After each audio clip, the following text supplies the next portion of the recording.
Okay, Assalamualaikum warahmatullahi wabarakatuh. Thank you for the opportunities to present my article. This is my another article. My name is Matul Istiqomah from Faculty of Economic and Business, Universitas Negeri Malang, Indonesia.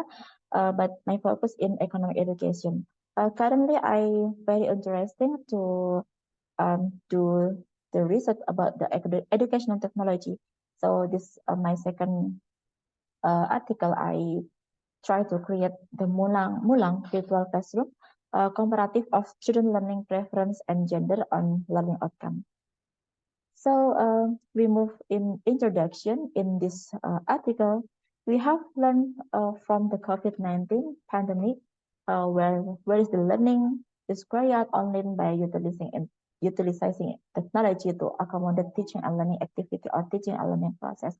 We know during the pandemic COVID, we do the teaching and learning process using online, maybe via Zoom, Google Meet, or Webex, or another platform. And some school maybe they are try to create a learning management system. So in this case, we try to create some virtual classroom to accommodate for the teaching and learning process.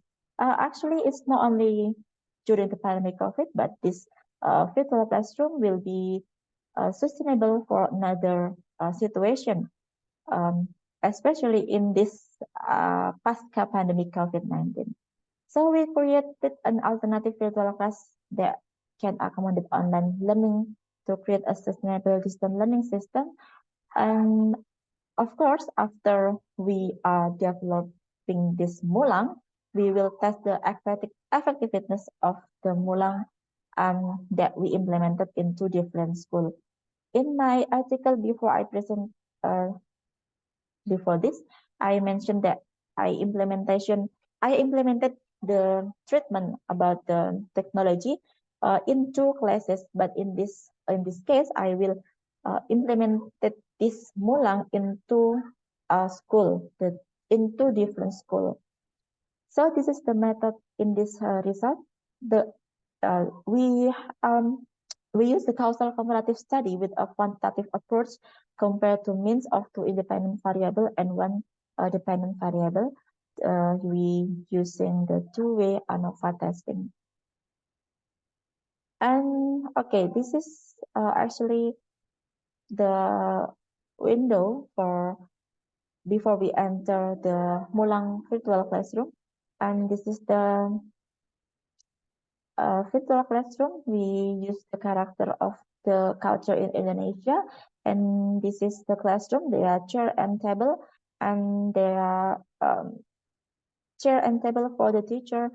And we have a library in virtual classroom and the discussion room in this virtual classroom, Mulang virtual classroom. So, but we not focus in this development, but because the development is done, and we start to implement it in the school in Indonesia. So the result of this study is learning using Mulang has a higher average than classical learning. Based on the result, it is known that student learning preference do not have a significant influence at the achievement of learning outcome for students who study using Mulang or classical, likewise with the gender. So we compare to school using Mulang and the classical classroom, and both of the school show the result that the student that learning using virtual classroom Mulang have the learning outcome more higher than the classical classroom in both of the student. This is very interesting because the student will be enhancing the motivation for learning, so the learning outcome will be increased. And the discussion is Mulang can be used as an alternative teaching method because it has been proven to improve learning outcomes.